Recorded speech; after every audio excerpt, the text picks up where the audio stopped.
Diversos autores en repetidas ocasiones han referido que el uso de las tecnologías de información y comunicación no son una garantía de mejores procesos de aprendizaje. Así que el día de hoy vamos a hacer un análisis histórico de cómo hemos utilizado los docentes diversos recursos que han llegado a nuestro alcance. Bueno, y vamos en particular a ver este profesor que ve a sus estudiantes como entes pasivos, como nuestra función de darles la información solamente y que ellos repitan, recaben la información y la repitan a través de un examen. Bueno, este profesor con esta cosmovisión, esta forma de ver la misma, esta visión que tiene al respecto de su práctica docente, lo que va a hacer es aprovechar los recursos que le lleguen a su alcance con base en ello.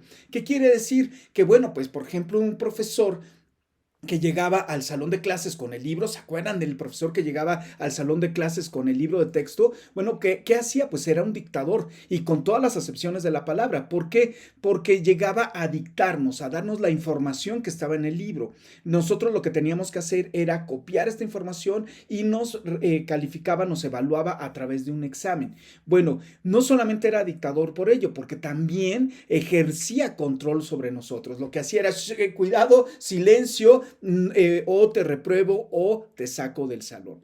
Bueno, este profesor ya utilizó así el libro. También había otro recurso que utilizaba, era el pizarrón. ¿Qué hacía con el pizarrón? Lo que hacía era escribir.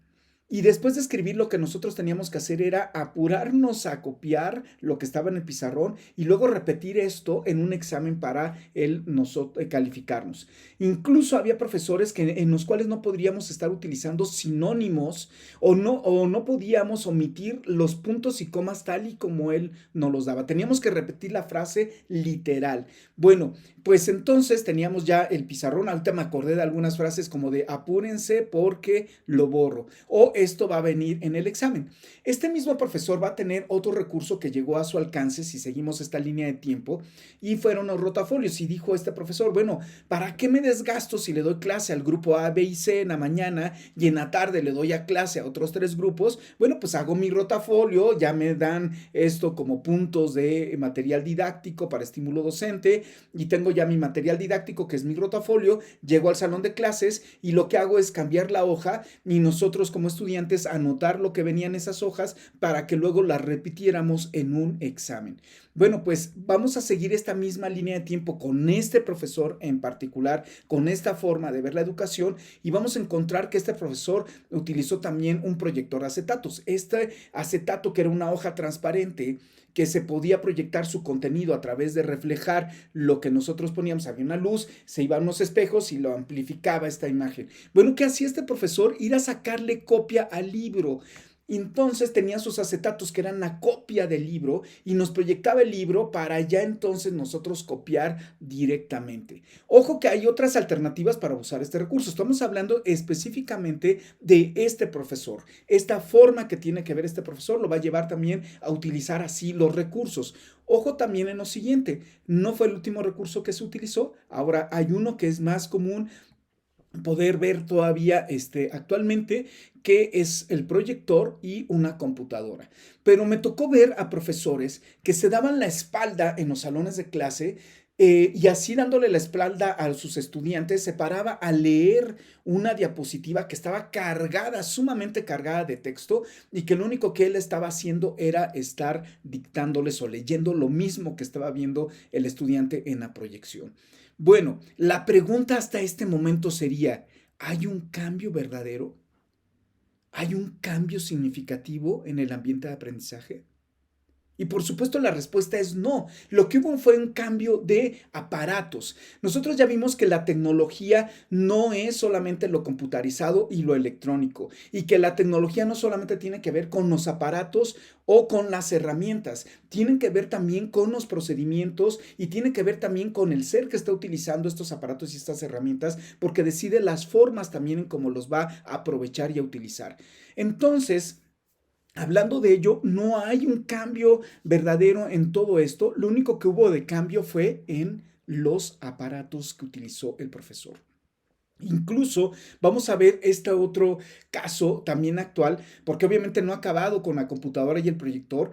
Hay más recursos como esta pantalla interactiva que tiene resolución 4K o 8K, que 20 personas al mismo tiempo pueden estar utilizándola, que tiene sonido envolvente, etcétera, etcétera, etcétera. ¿No? Es interactiva, yo puedo estar manipulando todos mis contenidos desde ahí. Ahora, ¿este profesor realmente creen que va a estar utilizando esta pantalla interactiva con simuladores u otra serie de recursos, porque incluso hay más, no solamente está la pantalla interactiva, están ahora también las tecnologías emergentes como la inteligencia artificial, la realidad aumentada, la realidad virtual, los hologramas, los objetos 3D, etcétera, etcétera, etcétera. Los simuladores, hay muchos recursos que ya como docentes podemos estar aprovechando.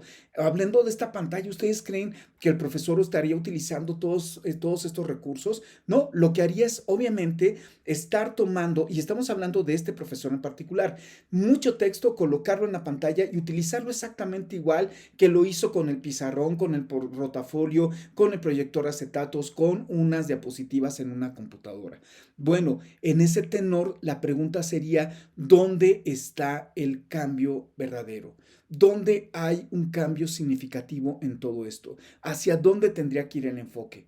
Y bien, la respuesta es hacia el docente, hacia las y los docentes, en modificar su cosmovisión, su paradigma, su modelo educativo que le marque los preceptos para llevarlos a transformar su práctica docente.